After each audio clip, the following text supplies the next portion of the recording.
چیزوں میرا مضمون آج کا جو ہے وہ آپ سمجھیں کہ میں کہنا کیا چاہتا ہوں۔ میرے مضمون کا مقصد اول کلمہ ہے۔ کلمے کے دو جز ہیں، لا الہ الا اللہ محمد الرسول اللہ صلی اللہ علیہ وآلہ وسلم۔ یہی کلمہ اتنا وزنی ہے، یہ دو جز اتنے وزنی ہیں، اتنا وزن ہے، اتنا وزن ہے۔ ہم نے تو کہہ لیا جلدی سے کہہ لیا ہم نے لا الہ الا اللہ محمد رسول اللہ، ایک منٹ بھی نہیں لگا زبان سے نکالنے میں، لیکن اتنا وزن ہے ان کا، اتنا وزن ہے ان کا کہ کل قیامت کے دن حدیث میں آتا، اللہ کے پیغمبر فرماتے ہیں کہ ترازو میں اس کے سارے زندگی کے نیکیاں ہوں گی، سارے زندگی کے گناہ ہوں گے، ترازو کے پرے میں رکھے جائیں گے اور گناہ زیادہ ہو جائیں گے، نیکیاں کم ہوں گی، معاملہ گڑبڑ ہوگا۔ گناہ تو زیادہ ہیں، نیکیاں کم ہیں۔ اب فیصلہ اللہ کا یہی ہونا ہے کہ یہ جہنم جائے، کیونکہ معاملہ برابر بھی نہیں ہے اور زیادہ بھی، گناہ زیادہ ہو گئے۔ اب کیا ہوگا؟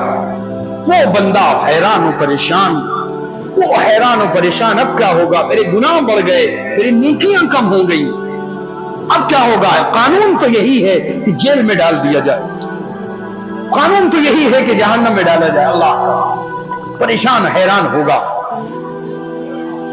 اللہ رب العالمین اس بندے کی حالت کو دیکھ رہے ہوں گے، اس بندے کی حالت کو دیکھ رہے ہوں گے۔ اللہ تعالیٰ فرشتوں سے کہیں گے، دیکھو میرے بندے کے پاس ساری نیکیاں ایک طرف ہیں، گناہ ایک طرف، گناہ زیادہ ہیں، نیکیاں کم ہیں، اور کچھ بھی ہے میرے بندے کے پاس۔ تو فرشتے کہیں گے، اے اللہ اور کیا ہے؟ جو سب سامنے ہے۔ اللہ تعالیٰ کہیں گے، دیکھو ایک پرچی ہے، اتنی بڑی پرچی ہوگی، اس پرچی میں کلمہ لکھا ہوگا، لا الہ الا اللہ محمد رسول اللہ۔ اللہ تعالیٰ فرشتے کو کہیں گے کہ اس کے ترازو میں رکھو۔ فرشتے کہیں گے، اے اللہ اتنا بڑا دفتر رکھا ہوا ہے ترازو میں، تو اس کی نیکیاں اتنی کم ہیں، اب یہ پرچی کیا اثر کرے گی؟ اس کا کیا وزن ہوگا؟ اللہ کہیں گے، رکھو تو۔ جب اس پرچی، کلمے کی پرچی اس کے ترازو میں رکھی جائے گی تو وہ ترازو کا پلڑا اتنا جھکے گا کہ اس کے گناہ کا پرچہ اڑنے لگے گا، اتنا وزن ہو جائے گا۔ سبحان اللہ، یہ کلمہ ہے۔ اللہ کہیں گے، دیکھو فرشتوں، میرا بندہ اس کے پاس کلمہ تھا۔ کلمہ کا مطلب، کلمہ تو ہندو بھائی بھی پڑھتا ہے، کلمہ سکھ بھی پڑھتا ہے۔ ابھی کسی سکھ سے کہو، سنا بھائی کلمہ، کہے گا لا الہ الا اللہ، ہم سے اچھی زبان میں کلمات میں پڑھے گا، بڑے مخارج کے ساتھ پڑھے گا۔ ہندو، ابھی بہت سے ہندو بھائیوں کو کلمہ یاد ہے، بہت سے عیسائیوں کو کلمہ یاد ہے، بہت سے یہودیوں کو کلمہ یاد ہے۔ کلمے کا مطلب کیا ہوا پڑھنے کا؟ جو کلمے کا وزن بھاری ہوگا قیامت کے دن، جس پرچی کا وزن بہت بھاری ہو جائے گا کہ اس کے ترازو کو جھکا دے گا، اور پھر اللہ کہیں گے، اے فرشتوں جاؤ، یہ تو جنتی بندہ ہے، اس کو جنت پلا دو، اس کی ساری پریشانی ختم ہو جائے گی۔ تو یہ کلمے کا وزن کب ہوگا؟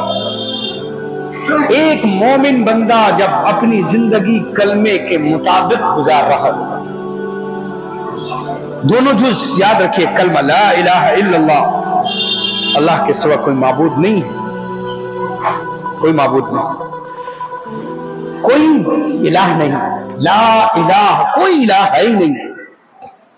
الہ سمجھتے ہیں، الہ عربی میں معبود کو کہتے ہیں، جس کی عبادت کی جائے اس کو معبود کہتے ہیں۔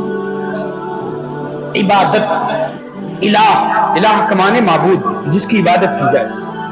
تو لا الہ، کوئی معبود نہیں الا اللہ، سوائے اللہ کے، یہ پہلا جز ہے۔ الا اللہ، کوئی معبود نہیں سوائے اللہ کے۔ یہ کہلوایا گیا آپ سے، ہم سے، مسلمانوں سے، پڑھتے تو بہت سے لوگ۔ اب جب یہ ترجمہ، اس کے معنی سمجھ گیا مومن کہ لا الہ، کوئی معبود نہیں۔ ایک اگر ہندو یہ پڑھے، ہندو بھائی پڑھ رہا ہے، تو पढ़ तो रहा है ला इलाहा, लेकिन दूसरी तरफ उसके माबूद रखे हुए हैं। कितने? 33 करोड़। हिंदुस्तान में कितने थे माबूद इनके? 33 करोड़ ये रखे हुए। वक्त आता है उनके सामने सजदा भी होता है, उनके सामने झुकता भी है, उनके सामने मांगता भी है, तो इसकी जुबान सही नहीं, अभी कलमा नहीं उतरा, सिर्फ वो जुबान पर, अभी कलमा समझा ही नहीं, इसने सिर्फ पढ़ लिया अल्फाज, अभी दिल में नहीं उतरा कि क्या मतलब है ला इलाहा इल्लल्लाह, ला इलाहा कोई माबूद नहीं। देखो माबूद इबादत से है, इबादत सिर्फ अल्लाह की है, और इताअत तो सबकी होती है। एक बेटा अपने बाप की इताअत करता है, एक उस्ताद, एक शागिर्द अपने उस्ताद की इताअत करता है, एक बेटा अपने माँ की इताअत करता है, ये इताअत है। इताअत तो किसी की भी हो सकती है, लेकिन इबादत सिर्फ अल्लाह, यह है माबूद होने का मतलब। अब देखा जाएगा कि ये बंदा जिसने कलमा पढ़ा है, क्या ये किसी और की तो इबादत नहीं करता, किसी और के सामने तो नहीं झुकता।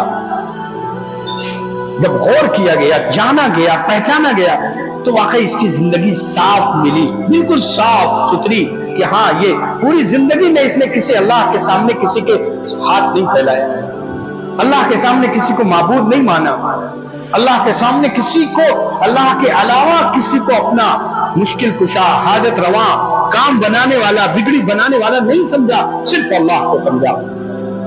ये छानबीन की जाएगी कल कयामत के दिन, इसलिए यही छानबीन असल है। पासपोर्ट देखा जाएगा, इसके पासपोर्ट में जिंदगी में कहीं ऐसा तो नहीं कि ये कहीं और किसी को माबूद बना रखा हो, किसी और की इबादत भी कर रहा हो साथ में। ये जब छानबीन होगी तो सब खुल के सामने आ जाएगा, क्योंकि दिलों का हाल अल्लाह जानते। देखो एक बात याद रख लो, शैतान से जब कहा गया, शैतान बहुत परेशान हुआ एक मर्तबा कि जब बंदों ने कलमा पढ़ा, हुजूर पर ईमान ले आए और ईमान वाले हो गए, तो शैतान बहुत रो रहा था, बहुत परेशान था। उससे जब पूछा उसके इब्लीस ने और दो से और लोगों ने कि तुम इतना क्यों रो, परेशान क्यों? कहा अब तो लोग ईमान ले आए हैं, ईमान का दायरा बढ़ रहा है, लोग कलमा पढ़ रहे हैं, कलमे के मुताबिक अमल कर रहे हैं और अल्लाह ही को सिर्फ माबूद मान रहे। सारे हमारे जो माबूद बनाए हुए पत्थर, दरख्त और तमाम चीजें, इसे छोड़ दिया इन लोगों ने, अब क्या होगा?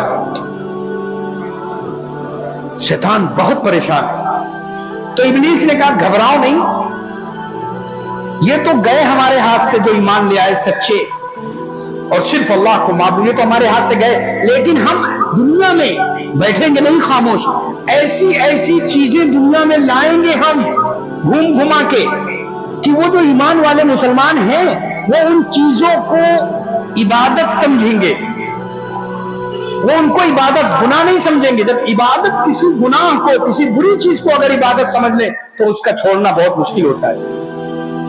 याद रख लो, किसी ऐसी चीज को कोई इबादत समझे तो उसका छोड़ना बहुत मुश्किल होता है, क्योंकि वो समझ रहा है ये इबादत है, हालांकि वो इबादत नहीं, शैतान का धोखा है। इबादत नहीं, शैतान का, वो अब इबादत समझ रहा है तो उसका छोड़ना बहुत मुश्किल है। इसलिए शैतान ऐसे ऐसे जाल बिछाएगा कि लोग उसको इबादत समझे, उसको अज्र समझे कि यहाँ सवाब मिलेगा हमको इसका करने पर, इसके करने पर हमें बड़ा अज्र मिलेगा। अब इसका छोड़ना बहुत मुश्किल हो गया। अब शैतान यहाँ खुश होगा, अरे वाह हमने तो ऐसी चीज में लगा दिया कि ये तो मौत तक इसको नहीं छोड़ेगा, हालांकि वो गुनाह है और वो शिर्क कर रहा है। ये शैतान के जाल फैलाए जाएंगे और फैले हैं दुनिया में बहुत फैले हैं। यहूदियों ने मूसा अलैहिस्सलाम को कहां से कहां पहुंचा दिया, वो इबादत समझ रहे हैं। ईसाइयों ने ईसा अलैहिस्सलाम को खुदा का बेटा बनाया, खुदा का बेटा कह दिया और वो समझ रहे ये इबादत है, हम बहुत अच्छा कर रहे हैं खुदा को बेटा बनाकर।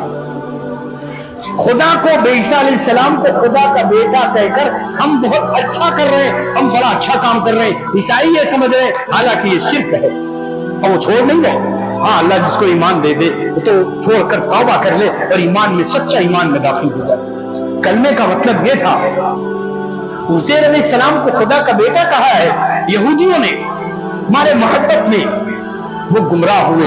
कुरान ने कहा अब ये अगर तौबा करने आ जाए, फिर से ईमान ले आए मोहम्मद अरबी सल्लल्लाहु अलैहि वसल्लम पर, तो ये कामयाब, वरना कामयाब नहीं।